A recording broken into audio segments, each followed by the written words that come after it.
CBS News senior national security analyst Fran Townsend is a former Homeland Security advisor to President George W. Bush. Good morning. Good morning, Charlie. The testing of ICBM, if successful, is a critical decision point for the president. That's right, Charlie.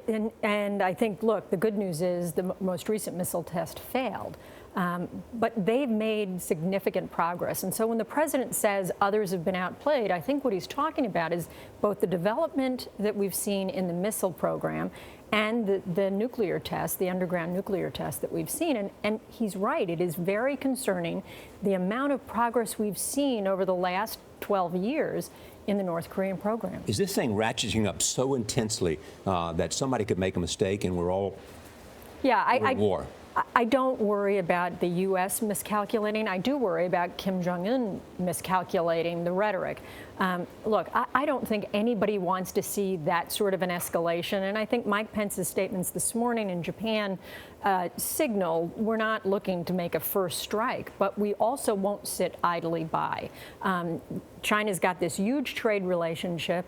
China has real ability to sort of impede the supply chain into North Korea. There are banks, there are businesses. So China really does have tremendous leverage. And the question is, can we bring them to a point where they'll use it? That's the question. I mean, and Jerry Seib in the Wall Street Journal raises this today, which is that the Chinese still oppose the THAAD missile defense system in South Korea.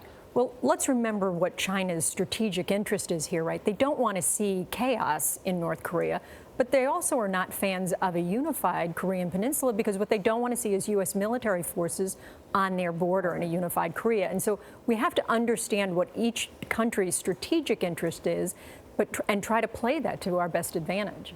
Fran, as someone who knows how these type of conversations go, there's a lot of tough talk on both sides.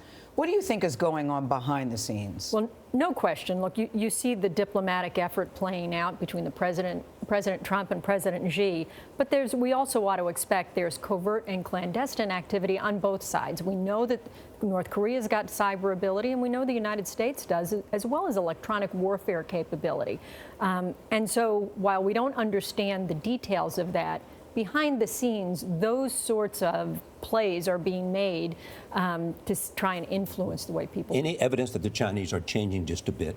Well, we saw them turn back the coal, but you know, as we heard from Margaret, trade's up 40%, and so we have to watch for, you know, the president has said maybe in today's interview, maybe they can't do much. I don't buy that. I think the Chinese have tremendous leverage on trade, diplomacy, sanctions. There's all sorts of things they can do, and we better see that start happening pretty quickly here. Yeah, and the president said he'll make a deal about softening up on trade if they'll do something with North Korea. That's right, but we ought to see overt and real definite signs of Chinese activity before he does that. Fran Townsend, always good to have you here. Thank you.